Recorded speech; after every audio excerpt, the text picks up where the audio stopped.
We are back in action here in San Diego, the Sheraton Hotel and Marina. Fedor Nikolov. Fedor Nikolov taking the stage. And fighting out of the corner, representing Barrett Submissions, Jordan Bailey. Jordan Bailey coming out of Barrett Submissions. It's a great matchup. We just saw Fedor a couple of weeks ago on UFC Fight Pass. Big win over Heisam Rita. And Jordan Bailey running out in the wife beater. Absolutely. It's the way to go. Big By the guard way, this is pull. Rafa Esparza, your good friend, joining you. And I am so happy to be here at Subversiv with y'all. Brendan, man. Look at this. Look at this action that we're already getting. Fedor has a very, very dangerous rubber guard. Oof. And he's the kind of guy who stays committed to it through thick and thin. He'll just go back to it over and over. And eventually, it might take him a little time, but eventually he works his way around. And you see how now Bailey's starting to sneak his left hand onto the chest? Yes. But as he does that, he's got to be super careful with his elbow positioning. This is where Fedor starts to, you see. I see that the isolation right foot starting to attempt creep right now. up. He's looking for that dead orchard. And he decides to bail on it. Good posture. Good for him, Good man. forward pressure by Bailey. I'm always so fascinated about this scene that we have here. 10th Planet has been running amok. You can see them on the sidelines coming in like mobs, coming over to coach, and different affiliations coming in. That's what this kind of excitement is bringing right now. And check it out, just what I was saying. Fedor, he'll go back to that rubber guard over and over and over again. Oh, he's starting to get those feet crossed, and this could be danger. Yep. Bailey has to be very, very, very careful with the positioning of his left elbow. If that elbow gets across the body, Fedor's going to try to lock a figure four here. You can see now he starts to swim through.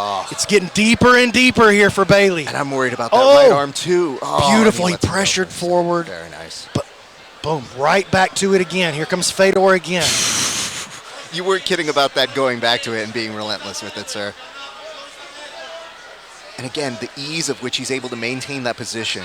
And it's tough on your posture when you're having to fight through this the whole time. You start getting a little bit desperate because you're kind of clamped down. You start making decisions that they're not quite right, but you're eager to change the position up a little bit. And I find that when people do it, my neck feels so sore. Like you take so much pressure. It's such a smart way of breaking that guard down.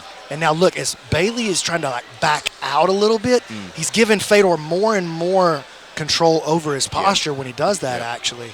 This is what he needs. This is the right choice. And you see how that makes Fedor feel like he wants to switch his grips there.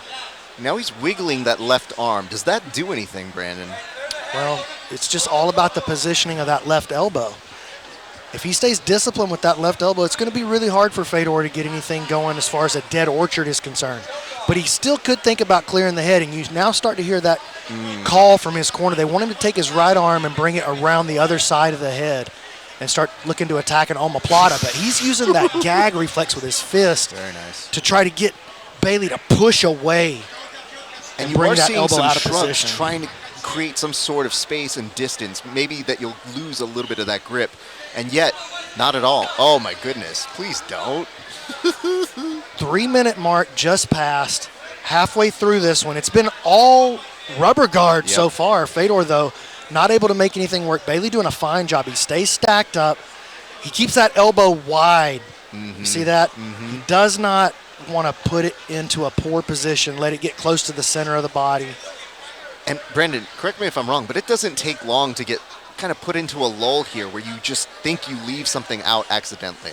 Yeah, you're right. But you know what, man?